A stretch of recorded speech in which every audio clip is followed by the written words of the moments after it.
Fala galera da S1 Live, eu sou a Letícia Marques, uma das repórteres aqui do canal, e hoje eu tô aqui com mais um vídeo com muita informação para vocês. Mas antes de começar com todas as notícias, eu gostaria de pedir para que você acompanhe cada vez mais a S1 Live. E como você pode fazer isso?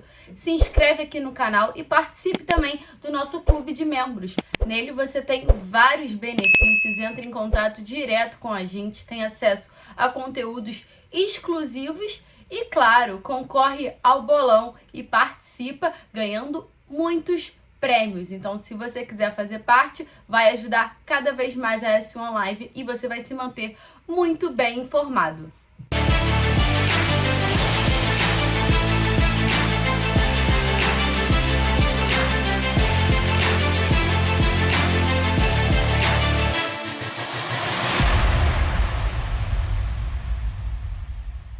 O dia segue muito movimentado no Flamengo, foi um dia de muitas informações e eu tô aqui para trazer todas as mais importantes para vocês. Começando, claro, pelo nome da vez, que é o Everton Cebolinha. O jogador que pertence ao Benfica está em negociação com o Flamengo, a negociação já está em estágio avançado, não à toa um de seus agentes chegou no Rio de Janeiro nesta terça-feira para dar continuidade a essas conversas com os dirigentes do Flamengo e, quem sabe, já assinar o contrato ainda nesta semana. O empresário que está aqui é o Márcio Cruz. Só para deixar pontuado aqui, como eu falei, ele chegou ao Rio de Janeiro, ele já postou até umas fotos no Stories, eu vou pedir para a produção colocar aqui para vocês acompanharem, e ele veio para terminar essa negociação com o Flamengo. O que a gente sabe é que o Everton Cebolinha é um sonho antigo, o Flamengo já tinha dito, deixado claro que iria investir, estava esperando um ok do jogador, recebeu o ok e foi investir. A proposta está mais ou menos na casa dos 14 milhões de euros, mais algumas variáveis aí de mais ou menos 2 milhões a 2 milhões e meio de euros e um contrato de até 5 anos. Isso é o que está sendo discutido com o Everton Cebolinha, que pode ser finalmente reforço do Flamengo. Ele que, como eu falei, é um sonho antigo, e o Marcos Braz, vice-presidente de futebol, já deixou claro em algumas oportunidades. Everton Cebolinha pode ser o principal reforço do Flamengo nesta janela de transferências.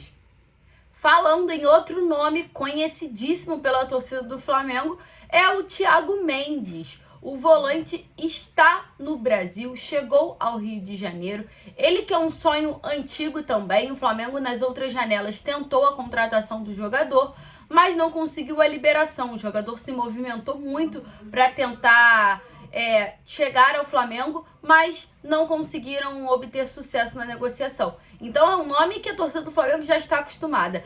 A chegada do Thiago Mendes ao Rio de Janeiro movimentou as redes sociais, vários burburinhos por aí. A esposa do Thiago Mendes publicou a chegada do volante e da família no Rio de Janeiro e fez uma publicação enigmática, e eu vou ler o que a esposa do Thiago Mendes escreveu. Grandes coisas estão por vir, sempre o melhor de Deus. Tudo exatamente no tempo dele. A gente passa por coisas que não entendemos o porquê, mas aquele que você confia entrega seus caminhos e sempre terá o melhor para você.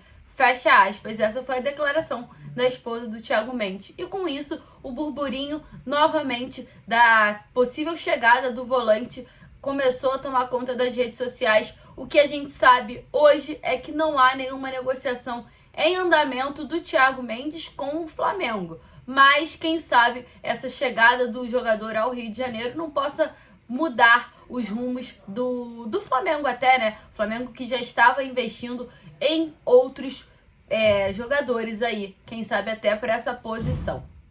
Continuando falando de Flamengo e mercado da bola, um outro nome que o Flamengo monitora, Lembrando que o Flamengo monitora e se mantém atento ao mercado em relação a vários jogadores. Mas um nome que surgiu essa semana foi justamente do Luca Orellano, de 22 anos, jogador titular absoluto do Vélez Sarsfield da Argentina. O departamento de futebol do Flamengo consultou o staff do atleta para uma eventual negociação, conseguiu saber algumas observações e Em entrevista ao Lance, um dirigente da equipe argentina falou que o Flamengo ainda não fez nenhum contato oficial, então fica aqui o registro de mais um nome que o Flamengo monitora no mercado, mas que por enquanto não foi feita nenhuma proposta de forma oficial ao clube que detém os direitos. Como eu falei, a jovem promessa aí de 22 anos é titular absoluto da equipe argentina. Flamengo pode ter um novo patrocinador aí. Isso porque o grupo CIMED está negociando com o clube. Os valores ainda estão em sigilo total, mas a informação do repórter Renan Moura, para dar os devidos créditos aqui, é de que as negociações estão super avançadas e o grupo CIMED pode estampar a parte traseira do uniforme, aquela barrinha lá na parte de trás, logo abaixo do número. Esse espaço hoje é uma propaganda para a Flá TV. Então, por enquanto, o Flamengo não tem nenhum patrocínio nesse espaço, mas já negocia com esse novo patrocinador. O dono do grupo CIMED foi até a Gávea, fez questão de publicar nas redes sociais algumas imagens e como a gente acabou de trazer aqui, né, a informação do Renan Moura, é que as conversas estão avançadas e há uma expectativa do anúncio acontecer em breve desse novo patrocinador. Como eu disse também, os valores ainda estão em sigilo. Flamengo entra em campo amanhã, essa que pode ser a grande partida de Dorival Júnior, já que assumiu as pressas contra o Internacional, né, que foi a sua estreia, mas de fato a partida contra o Cuiabá pode ser considerada a primeira, já que o treinador deu os primeiros treinamentos, né, fez as primeiras atividades com o elenco somente na segunda e na terça. O Flamengo enfrenta o Cuiabá na quarta-feira, às 8h30, pela 12ª rodada do Campeonato Brasileiro e precisa da vitória para se afastar da zona do rebaixamento e não repetir um feito que aconteceu em 2015, de chegar a 4 derrotas consecutivas na competição nacional.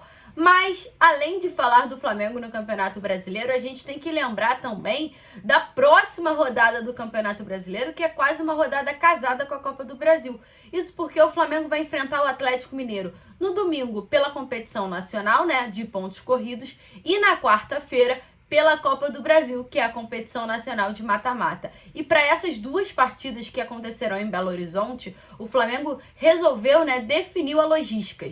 Foram algumas reuniões para que se chegassem a um consenso, mas o departamento de futebol e a comissão técnica do Flamengo, junto à comissão técnica do Dorival Júnior, que é o novo treinador e teve total diálogo nessa conversa, nessa negociação aí para entender o que fará a logística do Flamengo, ficou definido que o Flamengo vai fazer um bate-volta. Isso mesmo, o Flamengo vai treinar sábado e vai para Belo Horizonte, dorme em Belo Horizonte, joga domingo em Belo Horizonte contra o Atlético Mineiro e volta logo depois do jogo. E aí treina na segunda e na terça no Ninho do Urubu, né, no Rio de Janeiro, e na terça segue viagem para Belo Horizonte, onde enfrenta novamente o Atlético Mineiro na quarta-feira pela Copa do Brasil. Então ficou definido que o Flamengo fará um bate-volta.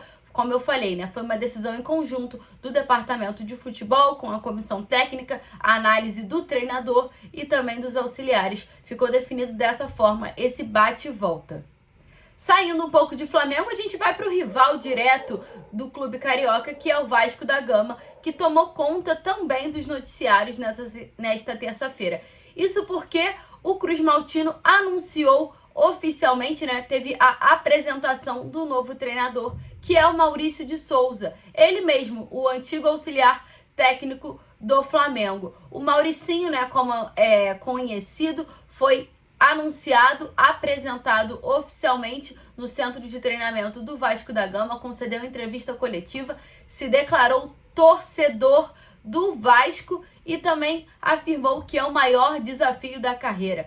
O Mauricinho também comentou, né, foi uma aspa muito significativa dele, que ele fala que entende a rejeição da torcida do Vasco, mas que está lá para fazer um excelente trabalho e que essa pressão faz parte do clube Vasco da Gama. Ele fala assim, isso é Vasco. Verdade, do fundo do coração, cara, eu entendo todo tipo de rejeição, toda mensagem que eu recebi falando para não vir, né? Eu não entendo algumas mensagens mais grosseiras, mais ameaçadoras, essa eu não entendo, né? porque eu acho que você pode ter a sua opinião, né? Eu acho que você pode gostar ou não de um treinador ou de outro, mas isso pode ser feito também de uma forma respeitosa. Então eu entendo todo tipo de rejeição, porque isso aqui é paixão, né? Isso é Vasco da Gama. E essa foi uma das declarações que marcou essa coletiva de apresentação do Mauricinho. Como eu falei, foi esse outro noticiário muito importante desta terça-feira. Essas são as últimas informações desta terça-feira. Eu fico por aqui, mas volto assim que a gente tiver novidade.